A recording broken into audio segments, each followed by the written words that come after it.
Bonjour à tous. Alors aujourd'hui nous allons voir la technique de la division décimale, c'est-à-dire de la division à virgule. Alors je vous donne un premier exemple. Comment fait-on pour effectuer la division décimale 39,71 divisé par 11? On va commencer comme pour une division euclidienne. Donc on va se dire, dans 39, combien de fois 11? Donc il y va 3 fois. 3 fois 11, 33, et il reste 6. Ensuite, j'abaisse le 7. Comme j'abaisse le premier chiffre après la virgule du dividende, je vais mettre une virgule au quotient. Mais sinon, ça ne change rien, c'est exactement le même principe. Je vais continuer à me poser les questions de la division. Dans 67, combien de fois 11? Il y va 6 fois. 6 fois 11, 66. Il reste 1. Ensuite, j'abaisse le 1. Dans 11, combien de fois 11? Une fois.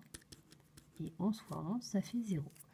La division est terminée, donc je peux écrire 39,71 divisé par 11 est égal à 3,61, le quotient que j'ai trouvé ici. Un autre cas que vous pouvez avoir quand vous faites une division euclidienne, décimale, là vous voyez qu'il y a déjà des chiffres après la virgule. Il se peut qu'il y ait une division qui se présente comme celle-là, c'est celle qui est dans la leçon. Et donc là, il faut bien faire attention à la consigne, parce que si on vous dit effectue la division euclidienne, vous vous arrêtez avant la virgule. Par contre là, comme on fait une division décimale, il va falloir continuer. Alors, on la fait ensemble. Dans 47, combien de fois 5? Il y va 9 fois. 9 fois 5, ça fait 45. Il reste 2. Ensuite, il faut que j'abaisse un chiffre. Donc là, je vais mettre que 47, c'est la même chose que 47,0. Je mets un 0 inutile, qui du coup est utile en l'occurrence. J'abaisse mon 0. Comme j'abaisse le premier chiffre après la virgule du dividende, je mets une virgule à mon quotient. Dans 20, combien de fois 5? Il y va 4 fois. 4 fois 5, ça fait 20, et il reste 0. La division décimale est terminée, donc 47 divisé par 5 est égal à 9,4. Dernier cas que je voulais vous montrer, si vous devez faire 2,9 divisé par 4. Pour faire 2,9 divisé par 4, on se dit dans 2, combien de fois 4? 0 fois.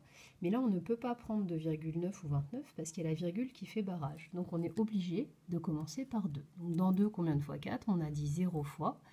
4 fois 0, 0. Il reste 2. J'abaisse mon 9. Comme j'ai abaissé le premier chiffre après la virgule du dividende, toujours pareil, je mets une virgule au quotient. Dans 29, combien de fois 4? Il y va 7 fois. 7 fois 4, 28, il reste 1.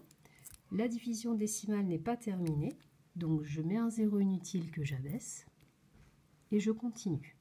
Dans 10, combien de fois 4? Il y va 2 fois, ça fait 8. 10 moins 10, il reste 2. La division n'est toujours pas terminée, donc je rajoute encore un 0. Dans 20, combien de fois 4? Il y va 5 fois. 5 fois 4, 20, il reste 0. Cette fois-ci, la division décimale est terminée, donc je peux écrire que 2,9 divisé par 4 est égal à 0,725. Maintenant, c'est à vous de jouer. Vous allez faire la même chose dans les exercices pour aujourd'hui.